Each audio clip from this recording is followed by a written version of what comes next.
திருப்பரங்குன்றம் தீபத்தூண் தொடர்பான வழக்கில் உயர்நீதிமன்ற மதுரை அமர்வு தீர்ப்பளித்திருக்கிறது. அண்மை செய்தியை பார்த்து வருகிறோம். விவரங்களோடு இணைந்திருக்கிறார் செய்தியாளர் மணிகண்ட பிரபு. மணிகண்ட பிரபு, காலை முதல் வழக்காக இந்த வழக்கு விசாரிக்கப்பட்டு நீதிபதிகள் ஆலோசனை செய்கிறார்கள் அப்படிங்கிற அளவில் முடிந்தது. தற்பொழுது உத்தரவு பிறப்பிக்கப்பட்டிருக்கு. என்ன உத்தரவு பிறப்பிச்சிருக்காங்க? திருப்பரங்குன்றம் மலை உச்சியில் உள்ள தீபத்தூணில் கார்த்திகை தீபத்தை ஏற்ற வேண்டும் என தனி நீதிபதியின் உத்தரவை ரத்து செய்ய கோரி வழக்கு விசாரணை காலை முதல் நடைபெற்று வருகிறது. இந்த வழக்கில் தற்போது ஒரு உத்தரவு பிறப்பிக்கப்பட்டிருக்கிறது. நீதிபதிகள் அந்த உத்தரவை வாசித்திருக்கிறார்கள். நீதிமன்ற உத்தரவு முறையாக நடைமுறைப்படுத்தவில்லை என்பதாலேயே மனுதாரரை ஏற்ற உத்தரவிட்டுள்ளார். மாநில அரசு கடமையை செய்ய தவறியதாலேயே மத்திய தொழில் பாதுகாப்பு படையினர் பாதுகாப்பிற்காக செல்ல உத்தரவிடப்பட்டது.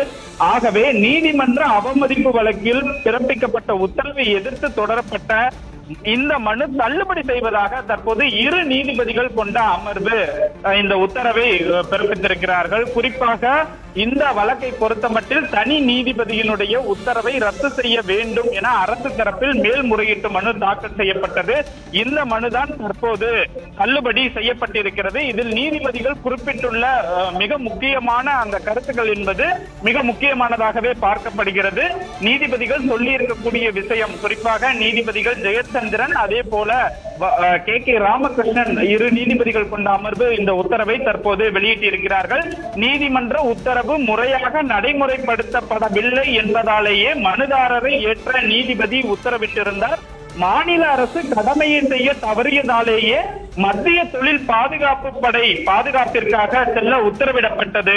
ஆகவே நீதிமன்ற அவமதிப்பு வழக்கில் பிறப்பிக்கப்பட்ட உத்தரவை எதிர்த்து அரசு தரப்பில் தாக்கல் செய்யப்பட்ட மேல்முறையீட்டு மனுவை தள்ளுபடி செய்வதாக இரு நீதிபதிகள் கொண்ட அமர்வு தற்போது இந்த மனுவை முடித்து வைத்திருக்கிறார்கள். அரசு ஏதோ நோக்கத்துடன் இந்த வழக்கை தொடர்ந்துள்ளதாகவும் நீதிபதிகள் விமர்சித்திருக்கிறார்கள். நேற்றைய தினம் குறிப்பாக கடந்த டிசம்பர் 1ஆம் தேதி திருப்பரங்குன்றம் மலை உச்சியில் உள்ள தீபத்தூணில் தீபத்தை ஏற்ற வேண்டும், கார்த்திகை தீபத்தை ஏற்ற வேண்டும் என தனி நீதிபதி ஜி.ஆர். சுவாமிநாதன் இந்த உத்தரவை பிறப்பித்திருந்தார். அதனை அடுத்து 2ஆம் தேதி அதற்கான ஏற்பாடுகள் செய்யப்பட்ட போதிலும் நேற்றைய தினம் கார்த்திகை தீப திருநாளன்று மலை உச்சியில் உள்ள தீபத்தூணில் பழமை வாய்ந்த தீபத்தூணில் தீபம் ஏற்றுவதற்கான ஏற்பாடுகள் செய்யப்படாமல் தீபம் ஏற்றப்படவில்லை. வழக்கமாகவே திருப்பரங்குன்றம் மலை உச்சியில் இருக்கக்கூடிய உச்சி பிள்ளையார் கோவில் அருகில் இருக்கக்கூடிய மண்டபத்தில் தான் அந்த மகா தீபம் என்பது ஏற்றப்பட்டது. இதனையடுத்து 5 மணிக்கு இந்த வழக்கை தொடர்ந்த மனுதாரர் ராம ரவிக்குமார் தரப்பில் நீதிமன்ற அவமதிப்பு வழக்கு நேற்றைய தினம் தொடரப்பட்டது. அந்த வழக்கின் அடிப்படையில் 6 மணிக்கு மேல் 6:05 மணிக்கு நீதிமன்ற அவமதிப்பு உடனடியாக தனி நீதிபதி ஜி.ஆர். சுவாமிநாதன் வழக்கு விசாரணை எடுத்துக்கொண்டு மத்திய தொழில் பாதுகாப்பு படையினருடன் மனுதாரர் 10 பேரை அழைத்துக் கொண்டு திருப்பரங்குன்றம் மலை உச்சியில் தீபம் ஏற்றுவதற்கு உத்தரவிட்டிருந்தார்.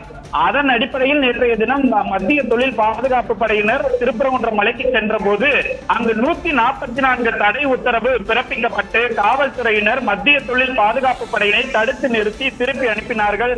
இந்த விவகாரத்தில் நேற்றைய தினமே அரசு தரப்பு வழக்கறிஞர்கள் மதுரை உயர்நீதிமன்ற கிளை பொறுப்பு நீதிபதியாக இருக்கக்கூடிய ஜெயச்சந்திரனிடம் முறையிட்டனர். இந்த வழக்கை இன்று முதல் வழக்காக விசாரிப்பதாக உறுதியளித்த நீதிபதிகள் அதன்படியே இந்த வழக்கை காலை முதல் விசாரித்து வந்தனர். தற்போது அரசினுடைய மேல்முறையீட்டு மனுவை தள்ளுபடி செய்து நீதிபதி செய்தது சரிதான், அவரது உத்தரவு நீங்கள் முறையாக அந்த கடமையை செய்ய தவறியதால் தான் இது போன்ற நடவடிக்கையை நீதிபதி எடுத்திருக்கிறார் என கூறி இந்த மனுவை தள்ளுபடி செய்திருக்கிறார்கள்.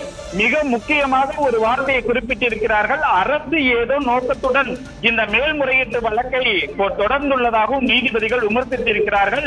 தற்போது இந்த தீர்ப்பு தொடர்பாக அனைத்து வாதங்களையும் கேட்ட பின்பாக நீதிபதிகள் அரசின் மேல்முறையீட்டு மனுவை தள்ளுபடி செய்திருக்கிறார்கள்.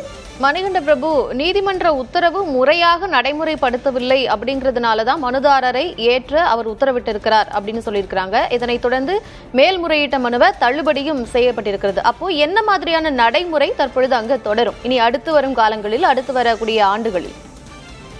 நிச்சயமாக இந்த தீர்ப்பை பொறுத்த மட்டில் இந்த ஆண்டு முதல் கார்த்திகை தீபத்தை மலை உச்சியில் உள்ள பழமையான தீபத்தூணில் ஏற்ற வேண்டும் என்கிற தனி நீதிபதியின் உத்தரவை வரும் ஆண்டுகளில் அடுத்தடுத்த ஆண்டுகளில் நிறைவேற்ற வேண்டும் என்பதற்கான அடிப்படை முகாந்திரம் இருக்கக்கூடிய உத்தரவாகத்தான் இந்த உத்தரவு பார்க்கப்படுகிறது.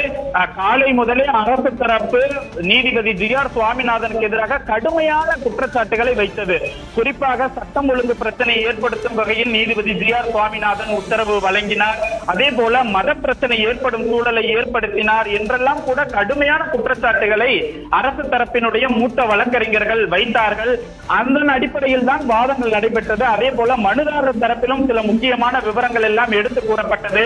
காவல்துறைக்கு உத்தரவிடப்பட்டும் காவல்துறை தங்களுக்கு பாதுகாப்பு தரவில்லை என்றெல்லாம் கூறியிருந்தார்கள். இதனுடைய அடிப்படையில் தான் தற்போது இந்த உத்தரவு என்பது இட்டப்பட்டிருக்கிறது. அதே போல நீதிபதி ஜி.ஆர். சுவாமிநாதனிடம் நீதிமன்ற அவமதிப்பு வழக்கும் தற்போது விசாரணைக்கு வர இருக்கிறது.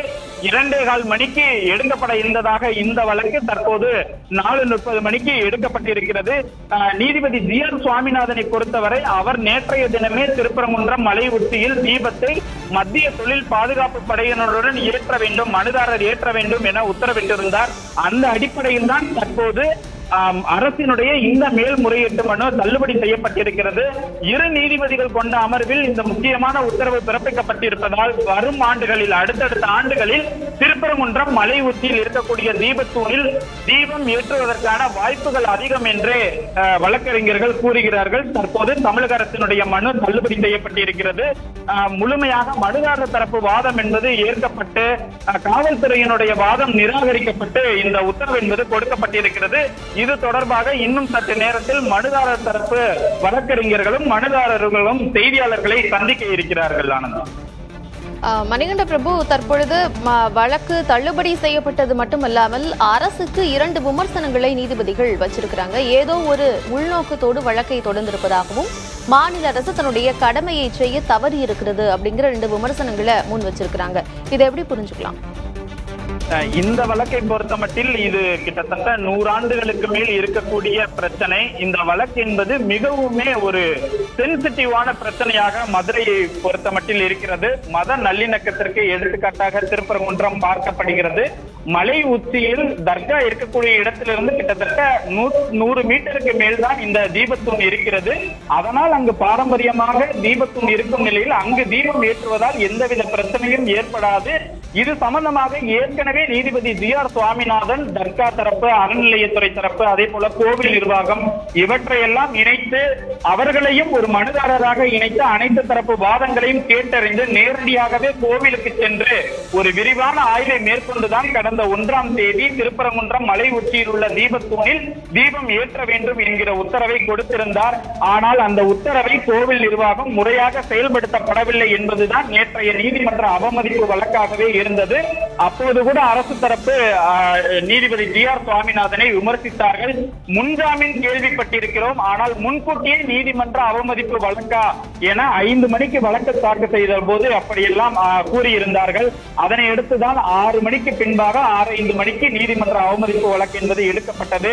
அதன் பிறகாகத்தான் திருப்பரங்குன்றத்தில் மிகப்பெரிய அசாதாரண சூழல் என்பதும் ஏற்பட்டது. இதன் காரணமாக, அதாவது குறிப்பாக தனி நீதிபதி ஜி.ஆர். சுவாமிநாதன் 1ஆம் தேதி பிறப்பித்த உத்தரவில் மாநில காவல்துறை, குறிப்பாக மதுரை மாநகர காவல்துறை தீபம் ஏற்றுவதற்கான பாதுகாப்பை வழங்க வேண்டும் என தெரிவித்திருந்தார். அறநிலையத்துறையும் அதற்கு உதவ வேண்டும் என தெரிவித்திருந்தார். தற்போது அதை குறிப்பிட்டுதான் 2 நீதிபதிகளான நீதிபதிகள் ஜெயச்சந்திரன், அதே போல நீதிபதி கே ராமகிருஷ்ணன் இந்த உத்தரவை இட்டிருக்கிறார்கள். அதில் மாநில காவல்துறை கடமையை செய்ய தவறியதாலேயே மத்திய தொழில் பாதுகாப்பு படையை அனுப்புவதற்கு நீதிபதி உத்தரவிட்டிருக்கிறார். அரசு ஏதோ நோக்கத்துடன் இந்த வழக்கை குறிப்பிட்டிருக்கிறது. இந்த வார்த்தையை நீதிபதிகள் பயன்படுத்துவதற்கு மிக முக்கியமான காரணம் இருக்கிறது.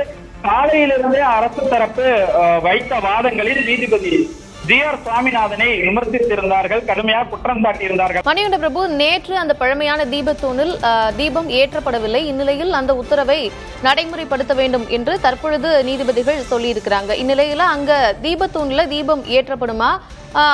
அதுக்கான ஏற்பாடுகள் ஏதாவது செஞ்சிருக்கிறாங்களா? இந்த வழக்கை பொறுத்த மட்டில் இது தனி நீதிபதி ஜி.ஆர். சுவாமிநாதனின் உத்தரவுக்கு எதிரான மேல்முறையீட்டு வழக்கு. கார்த்திகை தீப திருநாள் என்பது நேற்றைய தினமே நிறைவடைந்து விட்டது. இந்த நிலையில் இன்றைய தினம் அது ஏற்றப்படுமா என்பது குறித்தெல்லாம் நீதிபதிகள் தங்களுடைய உத்தரவில் குறிப்பிடப்படவில்லை. தற்போது வரை இந்த வழக்கை பொறுத்த இந்து அமைப்பினரோ இல்ல கோயில் நிர்வாகமோ அதற்கான முன்னேற்பாடுகள் ஏதாவது எடுத்திருக்கிறாங்களா? இந்த வழக்கை பொறுத்த மட்டில் தீபம் ஏற்றுவதற்கான வழக்காக இதை பார்க்க முடியாது. தனி நீதிபதியினுடைய உத்தரவிற்கு எதிராக அரசு தொடர்ந்த மேல்முறையீட்டு வழக்கு இது. நேற்றைய தினம் மட்டுமே அந்த தீபத்தூணில் தீபம் ஏற்றப்பட்டிருக்க வேண்டும். இன்றைய தினம் அது ஏற்றப்பட்டால் அது ஆகம விதிகளுக்கு எதிரானது என்றெல்லாம் கூட இன்னொரு மேல்முறையீட்டு மனுவை அரசு தரப்பு தாக்கல் செய்ய நேரிடலாம்.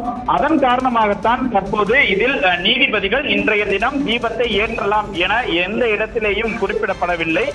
இந்த விவகாரத்தை பொறுத்தமட்டில் நீதிபதியினுடைய உத்தரவை உறுதி செய்திருக்கிறார்கள். இந்த இரு நீதிபதிகள் கொண்ட அமர்வு தனி நீதிபதியினுடைய உத்தரவை ரத்து செய்ய மறுத்திருக்கிறார்கள் என்றுதான் எடுத்துக்கொள்ள வேண்டும். இனிவரும் காலங்களில், குறிப்பாக அடுத்தடுத்த ஆண்டுகளில் மலை மீது உச்சியில் இருக்கக்கூடிய பழமையான தீபத்தூணில் தீபம் ஏற்றுவதை உறுதி செய்யும் வகையில், தனி நீதிபதியினுடைய அந்த உத்தரவை உறுதி செய்யும் வகையில் தான் தற்போது இந்த உத்தரவை நீதிபதிகள் பிறப்பித்திருக்கிறார்கள் என்றே சொல்லலாம். அதன் அடிப்படையில் தான் இனிமேல் தேவையான நடவடிக்கைகளை மேற்கொள்வதற்கான வாய்ப்புகள் இருக்கும். இந்த வழக்கை பொறுத்த மட்டில் உயர் நீதிமன்ற கிளையில் இரு நீதிபதிகள் அமர்வு கொடுத்திருக்கக்கூடிய நிலையில் இதற்கு எதிராக சென்னை உயர் நீதிமன்ற கிளையின் தலைமை அரசரிடம் அரசு தரப்பு முறையிடலாம் அல்லது உச்ச நீதிமன்றத்தை நாடலாம். இப்படி அடுத்தடுத்த படிநிலைகள் இருக்கிறது. அதன் அடிப்படையில் தான் இந்த விவகாரம் செல்ல இருக்கிறது. தற்போதைக்கு மதுரையின் தலைமை நீதிபதியாக பொறுப்பு நீதிபதியாக இருக்கக்கூடிய ஜெயச்சந்திரன், அதே போல மூத்த நீதிபதியான கே ராமகிருஷ்ணன் ஆகியோர் தனி நீதிபதியின் உத்தரவை உறுதி செய்து தீர்ப்பை வழங்கி இருக்கிறார்கள். அரசை விமர்சித்திருக்கிறார்கள். அதன் அடிப்படையில் மற்ற அடுத்த கட்ட நகர்வுகள் இருக்கும். மனுதாரர் தரப்பு என்ன முடிவு செய்ய இருக்கிறார்? மணிகண்ட பிரபு, தற்பொழுது தமிழக அரசினுடைய மேல்முறையீட்டு மனு தள்ளுபடி செய்யப்பட்டிருக்கக்கூடிய நிலையில் அரசினுடைய அடுத்த கட்ட நகர்வு என்னவாறு? இரு நீதிபதிகள் கொண்ட அமர்வு இந்த வழக்கை அரசினுடைய அந்த மேல்முறையீட்டு மனுவை தள்ளுபடி செய்திருக்கிறார்கள். இதற்கு அடுத்தபடியாக அவர்கள் சென்னை உயர் நீதிமன்றத்தில் வழக்கு தொடரலாம் அல்லது உச்ச நீதிமன்றத்தில் வழக்கு தொடரலாம். இது மட்டுமே அவர்களுக்கு இருக்கக்கூடிய வாய்ப்பு. இந்த வாய்ப்பை பொறுத்த மட்டில் அவர்கள் இன்னொரு மேல்முறையீட்டிற்கு செல்வதற்கான வாய்ப்பு இருக்கிறது.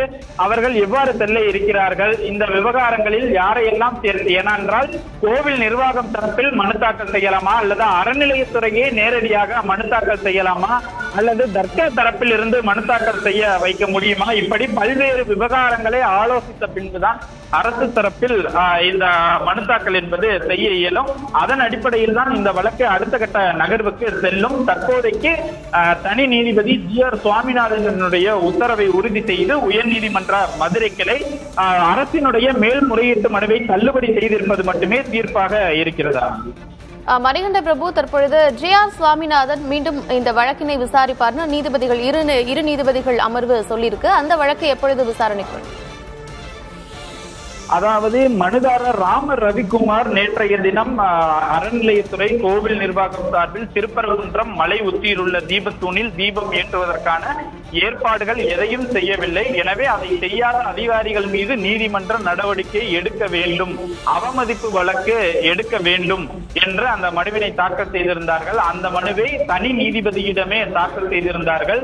இந்த நிலையில்தான் இந்த வழக்கை 2.25 மணிக்கு எடுப்பதாக தனி நீதிபதி ஜி.ஆர். சுவாமிநாதன் தெரிவித்தார். ஆனால் ஜி.ஆர். சுவாமிநாதனுடைய உத்தரவுக்கு எதிராக இரு நீதிபதிகள் கொண்ட அமர்வில் வழக்கு இருந்ததால் அந்த வழக்கை நீதிபதி ஜி.ஆர். சுவாமிநாதன் எடுப்பதற்கு தாமதம் செய்திருந்தார். தற்போது தனி நீதிபதியினுடைய உத்தரவை உறுதி செய்து இரு நீதிபதிகள் கொண்ட அமர்வு ஒரு உத்தரவை வழங்கி இருக்கக்கூடிய சூழலில் அந்த நீதிமன்ற அவமதிப்பு வழக்கை நீதிபதி ஜி.ஆர். சுவாமிநாதன் நடத்த இருக்கிறார். நேற்றைய தினமே இந்த வழக்கில் உரிய ஏற்பாடுகளை செய்யாத மதுரை காவல் ஆணையர் லோகநாதன், அதே போல கோவில் செயல் அலுவலர் சந்திரசேகர் இருவரையும் காணொலி காட்சி வாயிலாக ஆஜராவதற்கு உத்தரவிட்டிருந்தார். ஆனால் நேற்றைய தினம் அவர்கள் கோவிலின் பாதுகாப்பு பணிகள், திருக்கார்த்திகை ஏற்பாடுகள் செய்வதற்கான பணிகளில் இருந்ததால் தங்களால் ஆஜராக முடியவில்லை என நீதிமன்றத்திற்கு விளக்கம் கொடுத்திருந்தனர். ஆனால் இன்றைய தினம் நீதிபதி ஜி.ஆர். சுவாமிநாதன் இந்த நீதிமன்ற அவமதிப்பு வழக்கை நடத்துவதால் அவர்களை நேரில் ஆஜராகுவதற்கு உத்தரவிடலாம் அல்லது அறநிலையத்துறைக்கு மீண்டும் ஒரு உத்தரவை இடலாம் என்று எதிர்பார்க்கப்படுகிறது. குறிப்பாக இரு நீதிபதிகள் கொடுத்துள்ள தீர்ப்பில் அரசினுடைய மேல்முறையீட்டு மனுவை தள்ளுபடி செய்ததால் நீதிமன்ற அவமதிப்பு வழக்கில் தனி நீதிபதி GR சுவாமிநாதன் எந்த விதமான உத்தரவுகளையும் பிறப்பிக்கலாம் என்ற தெளிவு ஏற்பட்டிருக்கிறது. தேவைப்பட்டால் நீதிபதி GR சுவாமிநாதன் இன்றைய தினம் மீண்டும் மலை உச்சியில் உள்ள தீபத்தூணில் கார்த்திகை தீபத்தை ஏற்றுவதற்கு உத்தரவிடலாம், அல்லது வேறு ஏதானும் இடைக்கால நிவாரணத்தை மனுதாரருக்கு கொடுக்கும் வகையில் தீர்ப்புகளை வழங்கலாம். அதன் அடிப்படையில் தான் அந்த நீதிமன்ற அவமதிப்பு வழக்கை நீதிபதி GR சுவாமிநாதன் கையாளுவார் என்று எதிர்பார்க்கப்படுகிறது. ஆனந்தி. மணிகண்ட பிரபு, ஒருவேளை நீங்க சொன்னது போல GR சுவாமிநாதன் மறுபடியும் இந்த பழமையான தீபத்தூணில் தீபம் ஏற்றுவதற்கு உத்தரவிட்டால் அது நடைமுறைப்படுத்துவதற்கு எந்த சிக்கலும் இருக்காதா? அது குறித்து இந்த வழக்கை பொறுத்தமட்டில், ஏனென்றால் நேற்றைய தினம்தான் கார்த்திகை தீப திருவிழா. அன்றைய தினம்தான் அந்த மலை உச்சியில் இருக்கக்கூடிய தீபத்தூணில் கார்த்திகை தீபமானது ஏற்றப்பட்டிருக்க வேண்டும். ஆனால் அதற்கு எதிராகத்தான் மேல்முறையீட்டு மனு தாக்கல் செய்யப்பட்டது. காவல்துறையும் மத்திய தொழில் பாதுகாப்பு படையினருக்கு அனுமதியை கொடுக்கவில்லை. இத்தகைய சூழலில் தான் இரு நீதிபதிகள் கொண்ட தலைமை அமர்வில் இந்த வழக்கானது காலை முதலே விசாரணை நடைபெற்று தனி நீதிபதியினுடைய உத்தரவை உறுதி செய்திருக்கிறார்கள். அதன் அடிப்படையில், ஏனென்றால் நீதித்துறையை சார்ந்து பல்வேறு கட்ட சட்ட ஆய்வுகளை மேற்கொள்ள வேண்டியிருக்கிறது. இன்றைய தினம் தீபம் ஏற்றுவது முறையானதா என அறநிலைத்துறையிடம் விளக்கம் கோரப்படும், அல்லது அக்கோவில் அர்ச்சகர்கள் தரப்பில் விளக்கம் கொடுக்கப்படும். இந்த விளக்கங்களை எல்லாம் கேட்டு பெற்ற பின்புதான் நீதிபதி GR சுவாமிநாதன் நீதிமன்ற அவமதிப்பு வழக்கில் ஒரு முடிவுக்கு வருவார். குறிப்பாக அவர் இந்த உத்தரவை, அதாவது தான் இட்ட உத்தரவை நிறைவேற்றாத மதுரை காவல் ஆணையரையும் அல்லது 144 தடை உத்தரவு விதித்த மதுரை ஆட்சியரிடம் விளக்கத்தை கோரலாம், அல்லது கோவில் செயல் அலுவலரிடம் விளக்கம் கேட்டு அவர்களை நேரடியாக நீதிமன்றத்திற்கு வர சொல்லலாம். இப்படி பல்வேறு வகையான வழிகாட்டுதல்கள் சட்டத்தில் உள்ளது. அதன் அடிப்படையில் தான் அவர் நீதிமன்ற அவமதிப்பு வழக்கை கையாளுவார். அப்படி செய்யும் போது இன்றைய தினம் மலை உச்சியில் இருக்கக்கூடிய அந்த தீபத்தூணில் தீபம் ஏற்றுவதற்கான வாய்ப்புகள் குறைவு என்றே சொல்லப்படுகிறது. இருப்பினும் வரும் ஆண்டுகளில், அடுத்தடுத்த ஆண்டுகளில் இந்த உத்தரவை செயல்படுத்துவதற்கான முக்கியத்துவம் வாய்ந்த சில உத்தரவுகளை நீதிபதி GR சுவாமிநாதன் பிறப்பிக்கலாம் என்றும் கூறப்படுகிறது. மணிகண்ட பிரபு, ஏற்கனவே நேற்று ஒரு பெரிய பிரச்சனை வெடித்த நேரத்தில் 144 தடை உத்தரவு போடப்பட்டிருந்தது. தற்பொழுது அந்த உத்தரவு தொடர்கிறதா?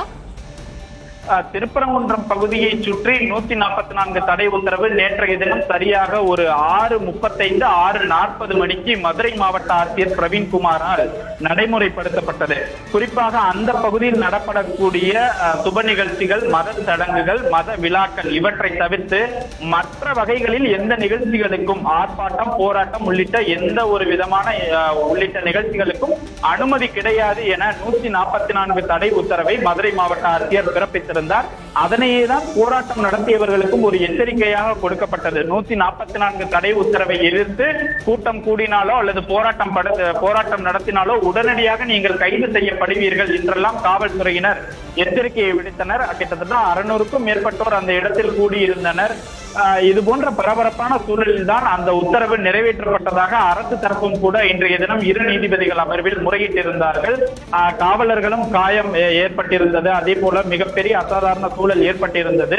இருப்பினும் தற்போது வரை திருப்பரங்குன்றம் பகுதியில் 144 தடை உத்தரவு இருக்கிறது. சாலையிலே கூட வழக்கறிஞர் விஷ்ணுவர்தன் என்பவர் இரு நீதிபதிகள் கொண்ட அமர்வில் திருப்பரங்குன்றம் பகுதியில் 144 தடை உத்தரவை நீக்க வேண்டும், அதற்கான உத்தரவை நீதிமன்றம் பிறப்பிக்க வேண்டும் என கூறி ஒரு முறையீடு செய்திருந்தார். மணிகண்ட பிரபு, நாம் தொடர்ந்து பேசலாம், இணைப்பில் இருங்க.